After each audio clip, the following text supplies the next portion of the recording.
Hi everyone, আজকে বানাবো fried rice.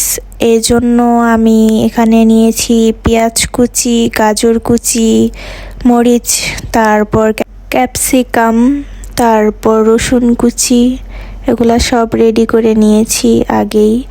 তারপর নিয়েছি 3টা ডিম, সাথে মুরগির মাংস। এই তো মুরগির মাংস রেডি। তারপর আমি ভাত আগেই কুকারে বসায় দিছি যেন তাড়াতাড়ি হয়ে যায়।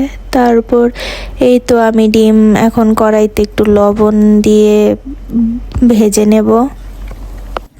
ডিম ভাজার পার্টটাই সবচেয়ে বেশি ভাল লাগে।